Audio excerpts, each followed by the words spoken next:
Hi everyone and welcome to my channel. I often talked about my favorite retro games and consoles, but when it comes to science fiction series, that's a whole different challenge. Science fiction has always been one of my favorite genre, not just for books, but for movies, shows, and basically anything that involves exploring the unknown, so space travels, futuristic technology, and epic adventures. I think I love all those kind of things, but trying to come up with a list of my top science fiction series, it's been a bit tricky because I've seen so many over the years, from cult classic to mainstream hits, and each one of them has something that makes them feel special, whether it's the world building, the characters, or just the feeling of wonder.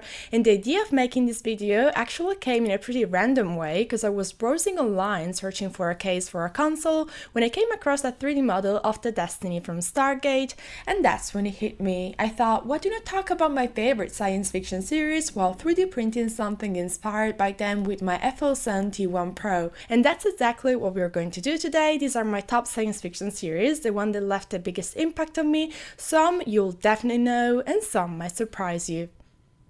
And the first one I'm going to talk about is Stargate, which I really loved. It's a franchise that blends science fiction with ancient mythology in a such unique way. I love the idea of portals or stargates that lets you travel to distant worlds and civilizations, and it just feels so original compared to other space operas, plus who wouldn't want to jump from planet to planet using a stargate?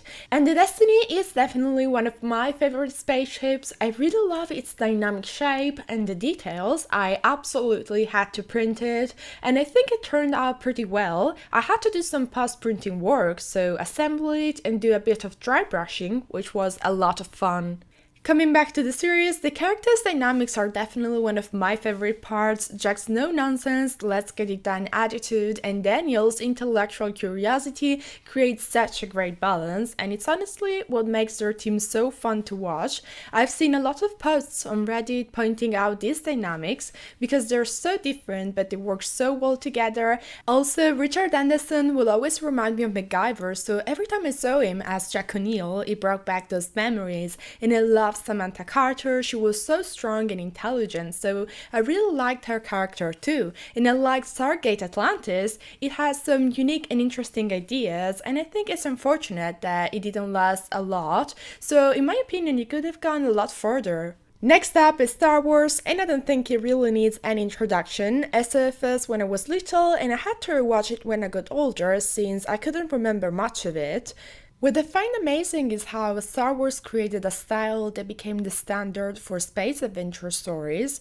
Each ship, planet, and character has its own distinctive design, like the Star Destroyer looks imposing and powerful, and for example, the X-Wing looks agile and efficient, so everything feels so unique and it really draws you into the world. As for the new series, I love them all, but I have to say the one that really stood out for me is The Mandalorian. It really reminds me of a Japanese TV series, Lone Wolf and Cub, which is also a manga, but I have to say the last few episodes didn't really impress me as much. They felt less carefully crafted and also engaging compared to the earlier ones. Obviously, I prefer the original trilogy, and it's also the one that I remember best from when I was a kid. I watched the remastered version and I remember being really struck by Chewbacca. He really made me laugh. And I was always really impressed by the Star Destroyer. It just looks so massive and intimidating. Even though I'm not a big fan of Darth Vader, I've always preferred Luke Skywalker, so I guess I just like the more hopeful, heroic characters. Now let's talk about Andromeda Ascendant, a series that blends space opera with deeper philosophical questions about order, chaos, and destiny. One thing I really love about Andromeda is how it explores the concept of fallen civilization, with the crew trying to rebuild the future out of the ashes from the past, and it's all centered around Captain Dylan Hunt, but also the ship is a character itself. And I really think that the Andromeda is one of the coolest looking ships in science fiction. That high tech but also sleek design really sticks with you, and the show wasn't actually mainstream, but I still think it's one of the best science fiction series ever made, and the idea of a sentient ship just makes everything more interesting, both in the story but also in the design of the ship itself. And a thing that blew my mind is how the creator of Andromeda is actually the same person behind Star Trek, and I remember this episode where they got stuck near a black hole, and the idea of them being stuck there really impressed me. I thought it was such a great concept being stuck near a black hole, but I don't remember much of it since I haven't seen many episodes, so my memories are a bit hazy, but I definitely remember Captain Dylan and the ship that was almost a character itself. And now a show from the 70s that really changed how space adventures looked back then, which is Space 1999. And the thing I like the most is how it presents space as this beautiful but also very scary place. You really feel how alone the crew is on the Moonbase Alpha while they're dealing with all these strange space problems. And the story is kind of wild because the moon gets knocked out of orbit by nuclear explosions and starts drifting around the space like a giant spaceship. And of course the effects are old school, but the atmosphere is super intense and real, and I remember this episode where a shape-shifting alien sneaked around the base pretending to be part of the crew, and it really scared me as a kid. And then there was Maya, who could turn into every possible alien, and her powers always impressed me. The whole idea of being stuck on the moon really scared me, but I love how they were visiting new places, new planets, and dealing with new stuff each time. It really kept the show interesting and full of surprises. Next up is Captain Harlock. It's not mainstream, but if you're into space stories, it's a real gem, and it mixes a rebellious vibe with a more emotional and philosophical storyline. And the backstory is pretty wild. Earth gets invaded by aliens from planet Mazon, which had already been destroyed. And I always find it interesting that some of the Mazon women had already been living on Earth before the invasion. And there's also this mysterious alien woman who travels with Harlock. She really stuck with me. She's super intriguing and calm, and what I loved most about the story was that it wasn't just about fighting, but also about identity, loss, and finding purpose in a messed up world. And I always liked Mazon women. They were incredibly beautiful because they had a plant-like anatomy, and I think it's such a unique concept to blend space adventures with deeper themes. It really captured my imagination.